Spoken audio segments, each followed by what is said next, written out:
Hello, boys and girls, and welcome to the Noah Webster house. You know, it's Christmas time, and I would like to tell you a couple of stories about Christmas, and we can all start thinking about Christmas. You know, Santa didn't always deliver the toys in a sleigh and reindeer.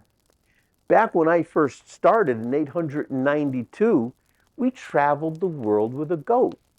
On Christmas Eve, Santa's elves would put all of the toys in a bag, and we'd put the bag on the back of the goat, and Santa would walk the world with a goat because we could get all the toys delivered. There weren't as many children back then. But then as time went on, there got to be more children, and we needed to do something different. Well, do you know my head elf Barnaby? Well, Barnaby's my head elf up at the North Pole, and he said, Santa, let's build a sleigh. If we build the sleigh, we can put all the toys in the sleigh. You just need to find the perfect animal to pull the sleigh. So Mrs. Claus and I put our heads together, and when we were in Florida, we saw alligators. You know what an alligator looks like, right? With that big tail? Well, we thought those big, powerful tails were just the thing to act as a big fan and move the sleigh. So we brought 3 of them back to the North Pole. Now, you know, the North Pole where I live is very, very cold, and they've got snow all year long. And the thing about alligators is they do not like to be cold, and they certainly don't like the snow. So we decided that we'd give them a try anyway, and we connected them up to the sleigh. And do you know what those alligators did? They just tried to reach back and bite Santa right on his big toe. Well, then we had a dilemma because Christmas time was coming and we needed to find an animal. So Mrs. Claus and I went to the zoo and we saw monkeys. Do you know how much energy monkeys have? Oh my goodness, they fly all around, they jump up and down, they're playing their monkey games, and they were all over the place and they made a lot of noise. And Mrs. Claus said, you know, Santa, those are just the animals to pull the sleigh. They've got so much energy, they'll be able to take care of business all Christmas Eve. So we brought 14 monkeys back to the North Pole. You know, the thing about monkeys is they don't like the snow either, and they don't like to be cold. But we thought we'd give them a try anyway, and we connected them up to the sleigh. And my goodness, those monkeys didn't want to work. They were jumping all around and playing their monkey games, and they had no interest in pulling the sleigh at all. So we couldn't use the monkeys. So Mrs. Claus and Santa went back to the zoo, and we saw elephants. Y'all know what an elephant looks like, right? With those big ears and that big trunk. And I know you're going to say that elephants can't fly, but have you ever seen the movie about Dumbo the elephant? Dumbo can fly, and these elephants could fly too. So we brought back 4 elephants to the North Pole. You know, the thing about elephants is they don't like to be cold either. But you know, they were big enough and they were powerful enough, so we decided to try them anyway. We connected the 4 elephants to the sleigh, and oh my goodness, were they powerful. So we took them for a test ride, and Santa was traveling all around the North Pole, and those elephants did a wonderful job. And I was just about ready to land on a house, and my head elf Barnaby, remember Barnaby? He called me on the Santa radio, and he said, Santa, our engineers thought that maybe we better practice landing on a house before you land on a real house. We need to build a test house. So Barnaby had all the elves build us a test house, and Santa went around the North Pole, and when we landed on the test house, guess what happened? That house flattened out like a pancake. Oh, Santa was so happy that we didn't have anybody inside the house because they would have been flat as a pancake as well. Well, now we really had a dilemma because we didn't know what other animals to use. And Santa and Mrs. Claus went for a walk in the woods at the North Pole. And we came across this clearing. And you know what we saw? We saw reindeer.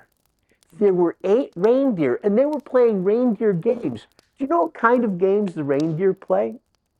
Well, they want to see how far each of them can fly. So what they were doing is they were flying to another country, And they needed to bring back something from that country to prove that they were there and to see who could go the fastest. Well, the first reindeer jumped up and took off, and as quick as you can say Jack Robinson, he came back with a cannoli from Italy. And then the next reindeer said, I can do better than that. And that reindeer took off. And quick as you can say, lickety split, he came back from France with a croissant. So, Mrs. Claus said, Santa, these reindeer are just what we need. So, we connected up the reindeer and we connected them to the sleigh on Christmas Eve. And my goodness, we got all of the toys delivered to all of the boys and girls on Christmas Eve so fast we were back before you knew it, having hot chocolate and cookies by the warm fire. And that's how we started using reindeer. So remember that Santa started out as a goat. And it wasn't until, about the 1800s that Santa started using reindeer. In fact, I have a story here. And this story was written by a man by the name of Mr. Moore. And in the 1828, Santa wasn't very careful, and he saw Santa delivering toys to his house. Would you like to hear the story? Would you like to hear the story about what Mr. Moore saw? I'll tell it to you. The name of the story that he wrote is "'Twas the Night Before Christmas." Let Santa put on his reading glasses. And I think you'll like it. This is one of my favorite stories. So, this is what Mr. Moore wrote. "'Twas the night before Christmas when all through the house not a creature was stirring, not even a mouse. The stockings were hung by the chimney with care in hopes that St. Nicholas, that's me, would soon be there. The children were nestled all snug in their beds while visions of sugar plums danced in their heads. And Mama in her kerchief and I in my cap had just settled our brains for a long winter's nap. When out on the lawn there arose such a clatter, I sprung from my bed to see what was the matter. Away to the window I flew like a flash, tore open the shutters and threw up the sash. The moon on the breast of the new fallen snow gave luster to the midday to objects below. When what to my wondering eyes should appear but a miniature sleigh and 8 tiny reindeer. With a little old driver so lively and quick, I knew in a moment it must be St. Nick. More rapid than eagles, his coursers they flew, and he whistled and shouted and called them by name. Now Dasher, now Dancer, now Prancer and Vixen, on Comet, on Cupid, on Donder and Blitzen. To the top of the porch, to the top of the wall, now dash away, dash away, dash away all. As dry leaves before the wild hurricanes fly, when they met with an obstacle mount to the sky, so up to the housetop the coursers they flew, with a sleigh full of toys and St. Nicholas too. And then in a twinkling I heard on the roof the prancing and pawing of each little hoof. As I drew in my head and was turning around, down the chimney St. Nicholas came with a bound. He was dressed all in fur from his head to his foot, and his clothes all tarnished with ashes and soot. A bundle of toys was flung on his back, and he looked like a peddler just opening his sack. His eyes, how they twinkled, his dimples, how merry. His cheeks were like roses, his nose like a cherry. His droll little mouth was drawn up like a bow, and the beard of his chin was as white as the snow. A stump of his pipe he held tight in his teeth, and the smoke had encircled his head like a wreath. He had a broad face and a round little belly that shook when he laughed like a bowl full of jelly. He was chubby and plump, a right jolly old elf, and I laughed when I saw him in spite of myself. A wink of his eye and a twist of his head soon gave me to know I had nothing to dread. He spoke not a word, but went straight to his work and filled all the stockings, then turned with a jerk, and laying a finger aside of his nose and giving a nod up the chimney he rose. He sprung to his sleigh, to his team gave a whistle, and away they all flew like the down on a thistle. But I heard him exclaim as he drove out of sight, "Happy Christmas to all, and to all a good night." Well, wasn't that a story, huh? And that's how Mr. Clement Moore described me back in the 1800s. Boy, what an imagination. So, there's one more story I'd like to tell, and I think you can help me with this story. You know of the most famous reindeer of all, Rudolph? Well, let me tell you, back in the 1930s, when Santa was trying to deliver his presents, there got to be such a fog and storm that Santa couldn't see where he was going, and we had a hard time finding the houses. So there was a reindeer back at the North Pole that, well, he was picked on a lot because of his nose. He had a bright red nose. But when Santa stopped by his house to deliver his presents, he saw how that nose glowed, and I had an idea. I said, "Rudolph, would you like to help me deliver the presents?"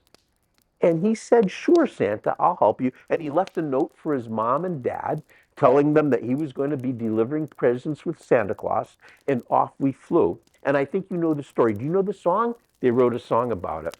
I'll tell you what, let's come around the television set and let's sing the Rudolph Red-Nosed Reindeer song. Do you know it?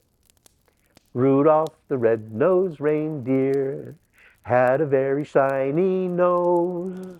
And if you ever saw him, you would even say it glows. All of the other reindeer used to laugh and call him names. They never let poor Rudolph play in any reindeer games. Then one foggy Christmas Eve, Santa came to say, "Rudolph, with your nose so bright, won't you guide my sleigh tonight?" Then how the reindeer loved him as they shouted out with glee, "Rudolph the red-nosed reindeer, you'll go down in history." You sounded wonderful. I've never heard so many great singers in my whole time as Santa Claus.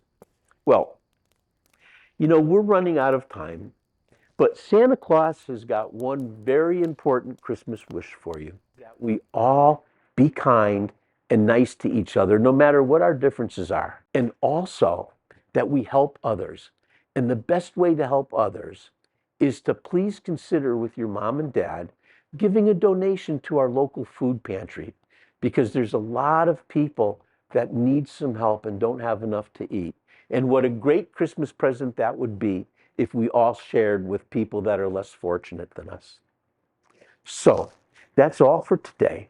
But I want to wish you a very happy holiday, and I hope I'm good to you.